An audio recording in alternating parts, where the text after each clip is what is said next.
ইলাহা ইল্লাল্লাহ লা ইলাহা লা ইলাহা ইল্লাল্লাহ। আসসালামু আলাইকুম ওয়া রাহমাতুল্লাহি ওয়া তাআলা বারাকাতুহু। ওয়ালাইকুম আসসালাম। ভাইয়া কেমন আছেন? ভালো আছি। আপনি কেমন আছেন? জি আলহামদুলিল্লাহ ভালো। ভাইয়া আপনার নামটা কি? আমার নাম হলো মোহাম্মদ মমিনুল ইসলাম। অনেক সুন্দর নাম, মাশাআল্লাহ, আলহামদুলিল্লাহ। ভাইয়া আমি আপনাকে একটা ইসলামিক প্রশ্ন করতে চাই। করেন ভাইয়া, জি। ভাইয়া আপনি বলেন তো ফজরের নামাজ কয় রাকাত?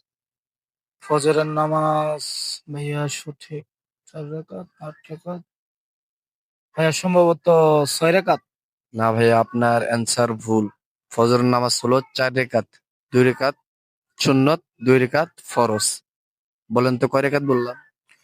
ফজরের নামাজ হলো 4 রাকাত, 2 রাকাত সুন্নত, 2 রাকাত ফরজ। ইনশাআল্লাহ আজকে থেকে তো 5 ওয়াক্ত নামাজ পড়বেন। জি ইনশাআল্লাহ আজকে থেকে 5 ওয়াক্ত নামাজ পড়ার চেষ্টা করব। আল্লাহ তাআলা আপনাকে 5 ওয়াক্ত নামাজি আলা বানায় দিক, দিনদার পরহেজগার ইমানদার মুত্তাকিন বানায় দিক। আল্লাহ তাআলা আপনাকে যেন 5 ওয়াক্ত নামাজি আলা বানায় দেয়। বলেন আমিন। আমিন। আসসালামু আলাইকুম ওয়া রাহমাতুল্লাহ।